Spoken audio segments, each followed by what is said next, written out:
సంగారెడ్డి జిల్లా అమీన్పూర్లో డ్రగ్స్ తరలిస్తున్న ముగ్గురిని ఎస్ఓటీ పోలీసులు అదుపులోకి తీసుకున్నారు. డ్రగ్స్ తరలిస్తున్నారనే సమాచారం మేరకు మాదాపూర్ ఎస్ఓటీ పోలీసులు అమీన్పూర్లోని ఓ మార్బుల్ షాప్పై దాడి చేశారు.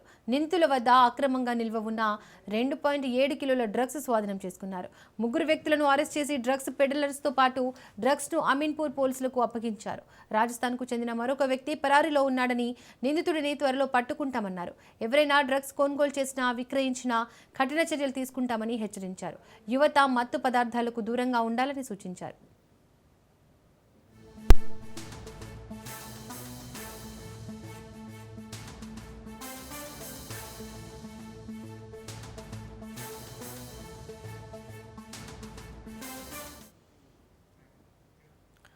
సంగారెడ్డి జిల్లా అమీన్పూర్లో డ్రగ్స్ తరలిస్తున్న ముగ్గురిని ఎస్ఓటీ పోలీసులు అదుపులోకి తీసుకున్నారు. మరింత సమాచారాన్ని మా ప్రతినిధి ప్రవీణ్ అందిస్తారు. ప్రవీణ్, దీపిక, మరోసారి హైదరాబాద్లో భారీ మొత్తంలో ఆ డ్రగ్స్ని అయితే పోలీసులు స్వాధీనం చేసుకున్నారు. మొత్తంగా సుమారుగా 2.5 కిలోల డ్రగ్స్ను స్వాధీనం చేసుకున్నారు. అయితే పటన్ చెరువుకు సమీపంలో ఉండేటటువంటి అమీన్పూర్లో ఈ యొక్క డ్రగ్స్ను ఎస్ఓటీ పోలీసులు ఈ ఉదయం అయితే నిఘా పెట్టి అయితే నిందితుల దగ్గర నుండి అయితే ఈ యొక్క డ్రగ్స్ను స్వాధీనం చేసుకున్నారు.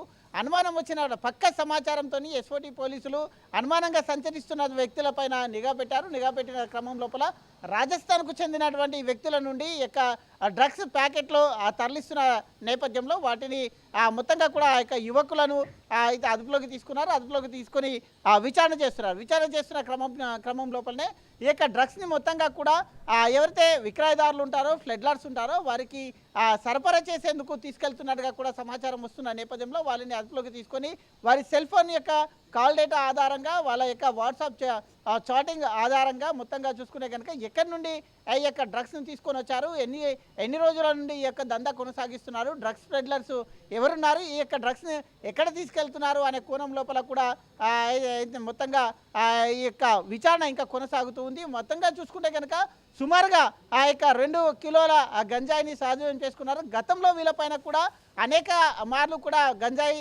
రవాణా కేసులో పట్టుబడ్డట్టుగా కూడా సమాచారం వస్తూ ఉంది. అయితే ఎవరు ఉన్నారు, దీని వెనకాల ఉన్న ప్రధాన సూత్రధారులు ఎవరు, పాత్రధారులు ఎవరు అనే కోణం లోపల కూడా చేస్తున్నారు. కాసేపట్లో దీనిపైన కూడా పోలీసులు మీడియా సమావేశం కూడా నిర్వహించే అవకాశం ఉన్నట్టుగా కూడా తెలుస్తుంది. ఎందుకంటే వీళ్ళు ఆ రాజస్థాన్ నుండి ఏ విధంగా సరఫరా చేశారు అంటే సుమారుగా చూసుకునే కనుక ఇప్పటికే తెలంగాణ ప్రభుత్వం కూడా డ్రగ్స్ రహిత తెలంగాణను చేస్తామంటూ కూడా చెప్పిన నేపథ్యంలో పోలీసులు కూడా డ్రగ్స్ పైన ఎక్కడికక్కడ డ్రగ్స్ను కంట్రోల్ చేసే అందుకే ఇప్పటికే నార్కోటిక్ బృందం పనిచేస్తుంది. నార్కోటిక్ బృందంతో పాటు ఈగల్ టీం కూడా పనిచేస్తుంది.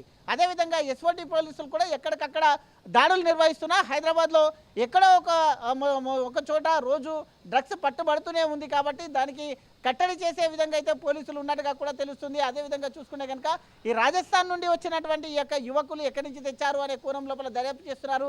అయితే ఆన్లైన్లో కూడా బుక్ చేస్తున్నారు. వీళ్ళు ఇంకా ఎక్కడెక్కడ ఈ యొక్క పార్టీలు నిర్వహించారు, ఎవరెవరికి డ్రగ్స్ విక్రయించారు, వీళ్ళ పాత్ర ఎంతవరకు వీళ్ళ పాత్ర ఉంది, ఈ యొక్క ప్లెడ్లర్లతో ఉన్నటువంటి వీళ్ళకి సంబంధాలు ఏ విధంగా ఉన్నాయి, ఇతర రాష్ట్రాలకు ఉన్నటువంటి సంబంధాలు ఎట్లా ఉన్నాయి, ఇటు తెలంగాణలో కూడా వీళ్ళకు హైదరాబాద్తో పాటు ఇంకా ఇతర ప్రాంతాల్లో ఎక్కడెక్కడ వీళ్ళ యొక్క నెట్వర్క్ ఉంది అనే కోణం లోపల ఇక్కడ పోలీసులు దర్యాప్తు చేస్తున్నారు. కాబట్టి కాసేపట్లో వీళ్ళిద్దరిని కూడా మీడియా ముందు పెట్టబోతున్నారు. మీడియా ముందు ప్రవేశపెట్టిన తర్వాత పోలీసులు వీళ్ళకు ఉన్నటువంటి నెట్వర్క్ గురించి, ఇతర దేశాలకు ఉన్నటువంటి నెట్వర్క్ గురించి కానీ, ఇక్కడ హైదరాబాద్ వ్యాప్తంగా ఉన్నటువంటి నెట్వర్క్ కానీ, ఎన్ని రోజుల నుండి ఈ యొక్క దందా కొనసాగిస్తున్నారు, ఎన్ని పార్టీలు ఆ విధంగా రేవ్ పార్టీలకు ఎంత సప్లై చేశారు, ఎవరెవరికి సప్లై చేశారు అని వాళ్ళ కాల్ డేటా కూడా బయటకు తీస్తున్నారు. కాల్ డేటా ఎంతమందితో మాట్లాడారు, ఎంతమంది కస్టమర్స్ ఉన్నారు అనే కోణం లోపల కూడా ఇంకా దర్యాప్తు కొనసాగిస్తున్నారు.